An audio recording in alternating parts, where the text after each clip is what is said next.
আমাদের এবারে পর্বের বিষয় হচ্ছে সিআইএস মডেল।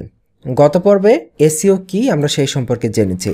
আশা করি আপনারা এতটুকু বুঝে গেছেন যে এসইওতে প্রধান উদ্দেশ্য হচ্ছে যে আপনার যে ওয়েবসাইট থাকবে বা আপনার ক্লায়েন্টের যে ওয়েবসাইট থাকবে সেইটাকে এমনভাবে অপটিমাইজ করা যেন বিভিন্ন সার্চের ক্ষেত্রে গুগলে সেটা প্রদর্শিত হয়।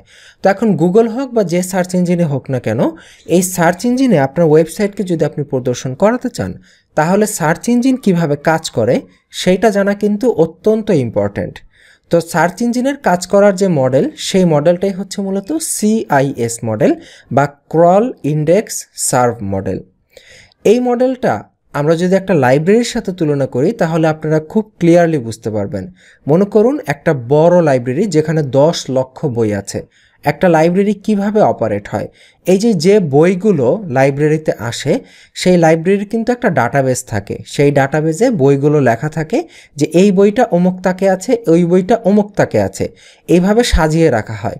পরবর্তীতে কেউ যখন লাইব্রেরিতে আসে কোনো বই পড়তে, সে যখন বলে যে আমার এই বইটা লাগবে, তখন লাইব্রেরিয়ান ওই ডাটাবেসটা চেক করে যে এই বইটা কোন জায়গায় রাখা আছে।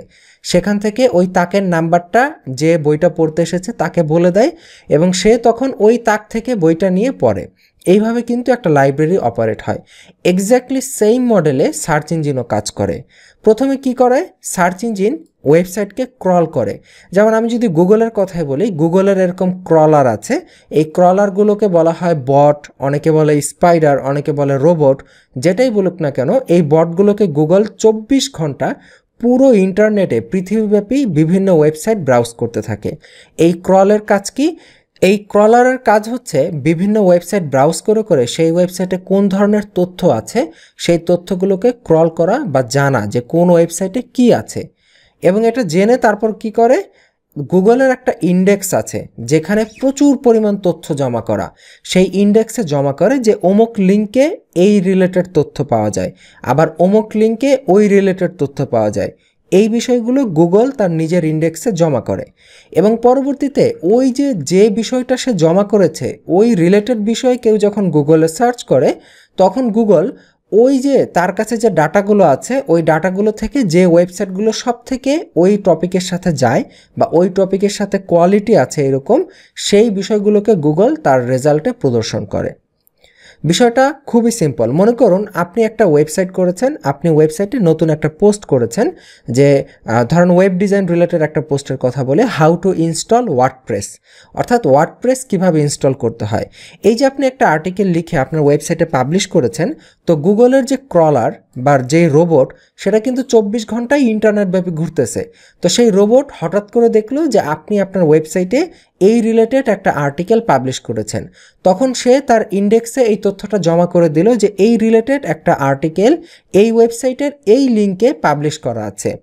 এবং পরবর্তীতে কোনো ইউজার যখন গুগলে ওই টপিকটা অর্থাৎ হাউ টু ইনস্টল ওয়ার্ডপ্রেস এটা লিখে গুগলে সার্চ করলো, গুগল তার ইন্ডেক্সে যেহেতু আপনার সাইটের তথ্য জমা করা আছে সে আপনার ওয়েবসাইটের লিঙ্কটাকে এখানে প্রদর্শন করিয়ে দিল।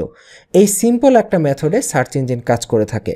যেমন আমি যদি এর আগের পর্বে হসপিটাল লিখে সার্চ করা হয়েছে, যেমন আমরা যদি খুবই একটা কমন বিষয় নিয়ে সার্চ করি, লেটস সে জ্যাকফ্রুট, কাঁঠাল নিয়ে গুগলে সার্চ করলাম।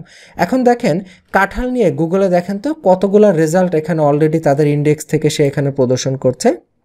466 মিলিয়ন রেজাল্ট গুগল আমাদের সামনে প্রদর্শন করছে 0.54 সেকেন্ডের মধ্যে। অর্থাৎ এই জ্যাকফ্রুট নিয়ে গুগলের ইন্ডেক্সে যে রেজাল্টগুলো আছে তার মধ্যে থেকে সে প্রায় 500 বিলিয়ন অর্থাৎ 466 মিলিয়ন রেজাল্ট আমাদের সামনে প্রদর্শন করেছে, যেখানে জ্যাকফ্রুট রিলেটেড বিভিন্ন বিষয়ে কথাবার্তা বলা আছে। আমরা চাইলে 2 নাম্বার 3 নাম্বার এই যে পেজগুলো আছে এই পেজগুলো থেকে পরবর্তী ওয়েবসাইটের লিঙ্কগুলো পেতে পারি। আশা করি এই সিআইএস মডেলটা আপনারা বুঝতে পেরেছেন। খুবই সিম্পল একটা মডেল। প্রথমে ক্রল করো, তথ্য কালেক্ট করো, তথ্যগুলো ডাটাবেসে জমা রাখো, এরপরে কেউ যখন আমার এখানে সার্চ করবে আমার ডাটাবেস থেকে কোন ওয়েবসাইটে কি পাওয়া যায় সেগুলো ইউজারকে প্রদর্শন করো। এই সিম্পল মডেলে গুগল কাজ করে থাকে। ইনফ্যাক্ট ওয়ার্ল্ডের যত ধরনের সার্চ ইঞ্জিনগুলো আছে ম্যাক্সিমাম সার্চ ইঞ্জিনগুলো এই মডেলটা ফলো করেই কাজ করে থাকে। কোথাও কোনো প্রশ্ন থাকলে আমাদের জানাতে ভুলবেন না। আগামী পর্বের আমন্ত্রণ জানাচ্ছি।